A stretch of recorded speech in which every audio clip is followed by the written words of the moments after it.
अश्वत्थामा के साथ अर्जुन का घोर संग्राम। धृतराष्ट्र ने पूछा, संजय, अर्जुन का संशप्तकों तथा अश्वत्थामा के साथ किस प्रकार युद्ध हुआ?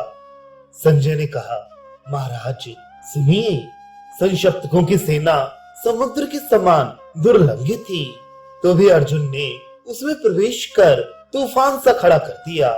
वे तेज किए हुए बाणों से कौरवों के मस्तक काट काट कर गिराने लगे। थोड़ी ही देर में वहां की जमीन पट गई और वहां पड़े हुए ढेर के ढेर मस्तक बिना नाल के कमल जैसे दिखाई देने लगे। हजारों बाणों की वर्षा करके उन्होंने रथों, हाथियों और घोड़ों को उनके सवारों सहित यमलोक भेज दिया। तीखे बाण मार मार कर शत्रुओं के सारथी, ध्वजा, धनुष, बाण तथा रत्न जटित मुद्रिका से सुशोभित हाथी को भी काट गिराया। बड़े बड़े योद्धा साणों के समान हुंकारते हुए अर्जुन पर टूट पड़े और तीखे तीरों से उन्हें घायल करने लगे। उस समय अर्जुन और उन योद्धाओं में रोमांचकारी संग्राम आरंभ हो गया।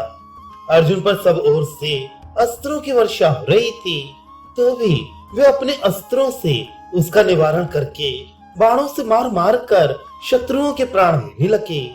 जैसे हवा बादलों को छिन्न भिन्न कर देती है, उसी प्रकार वे विपक्षियों के रथों की धज्जियां उड़ा रहे थे। उस समय अर्जुन अकेला होने पर भी 1000 महारथियों के समान पराक्रम दिखा रहे थे। उनका ये पुरुषार्थ देखकर देवता, सिद्ध, ऋषि और चारण भी उनकी प्रशंसा करने लगे। देवताओं ने दुंदुभी बजाई और अर्जुन तथा श्री कृष्ण पर फूलों की वर्षा की।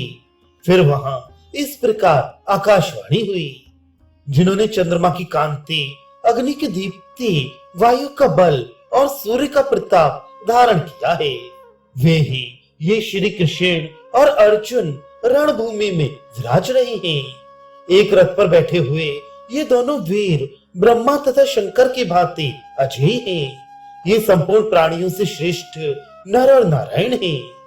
इस आश्चर्यमय वृतांत को देख और सुनकर भी अश्वत्थामा ने युद्ध के लिए भली भांति तैयार हो श्री कृष्ण तथा अर्जुन पर धावा किया। उसने श्री कृष्ण को 60 तथा अर्जुन को 3 बाण मारे। तब अर्जुन ने क्रोध में भरकर 3 बाणों से उसका धनुष काट दिया। ये देख उसने दूसरा अत्यंत भयंकर धनुष हाथ में लिया और श्री कृष्ण पर 300 तथा अर्जुन पर 1000 बाणों का प्रहार किया। इतना ही नहीं, अश्वत्थामा ने अर्जुन को आगे बढ़ने से रोककर उनके ऊपर हजारों, लाखों और अरबों बाण बरसाए। उस समय ऐसा जान पड़ता था मानो उसके तरकस, धनुष, प्रत्यंचा, रथ, ध्वजा तथा कवच से और वहां हाथ, छाती, मुंह, नाक, कान, आंख तथा मस्तक आदि अंगों एवं रोम रोम से बाण छूट रहे हैं। इस प्रकार अपने सहायक समूहों की बौछार से उसने श्री कृष्ण और अर्जुन को बींध डाला और अत्यंत प्रसन्न होकर महामेघ के समान भयंकर गर्जना की। अश्वत्थामा की गर्जना सुनकर अर्जुन ने उसके चलाए हुए प्रत्येक बाण के 3-3 टुकड़े कर डाले। इसके बाद उन्होंने संशप्तकों के रथ, हाथी, घोड़े, सारथी, ध्वजा और पैदल सिपाहियों को भयंकर बाणों से मारना आरंभ किया। गांडीव से छूटे हुए नाना प्रकार के बाण 3 मील पर खड़े हुए हाथी और मनुष्यों को भी मार गिराते थे। उस समय अर्जुन ने शत्रुओं के बहुत से सजे सजाए घुड़सवारों और पैदल सैनिकों का सफाया कर डाला। शत्रुओं में से जो लोग रण में पीठ दिखाकर भाग नहीं गए, बराबर सामने डटे रहे। उनके धनुष, बाण, तरकस, प्रत्यंचा, हाथ, बाहां, हाथ के हथियार, छत्र, ध्वजा, घोड़े, रथ की ईशा, ढाल, कवच और मस्तक को अर्जुन ने काट डाला। पार्थ के बाणों से प्रहार से रथ, घोड़े और हाथियों के साथ उनके सवार भी धराशायी हो गए।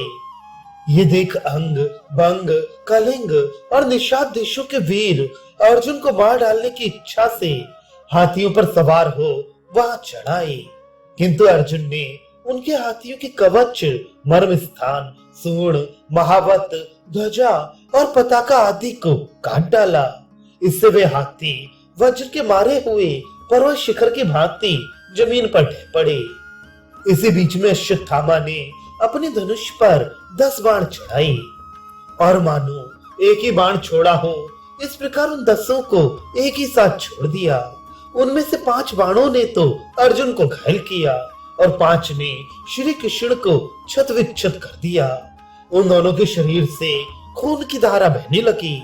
उनका इस प्रकार पराभव देखकर सबने यही माना कि अब वे मारे गए। उस समय भगवान श्री कृष्ण ने कहा, अर्जुन, ढिलाई क्यों कर रहे हो? मारो इसे। जैसे चिकित्सा न करने पर रोग बढ़कर कष्टदायक हो जाता है, उसी प्रकार लापरवाही करने से ये शत्रु भी प्रबल होकर महान दुखदायी हो जाएगा। बहुत अच्छा कहकर अर्जुन ने भगवान की आज्ञा स्वीकार की और सावधान होकर उन्होंने अश्वत्थामा की बाह, छाती, सिर और जंघा को बाणों से छींट डाला। फिर घोड़ों की बागडोर काटकर उन्हें बाणों से बींधना आरंभ किया। घोड़े घबराकर भागे और अश्वत्थामा को रणभूमि से दूर हटा ले गए। अश्वत्थामा अर्जुन के बाणों से इतना घायल हो चुका था, फिर लौटकर उनसे लड़ने की उसमें हिम्मत नहीं हुई। थोड़ी देर तक घोड़ों को रोककर उसने आराम किया और फिर कर्ण की सेना में प्रवेश कर गया। तदनंतर श्री कृष्ण और अर्जुन संशप्तकों का सामना करने चल दिए। इसी समय उत्तर की ओर पांडव सेना में बड़े जोर का आर्तनाद सुनाई पड़ा। वहां दंडधार पांडवों की चतुरांगणी सेना का संहार कर रहा था।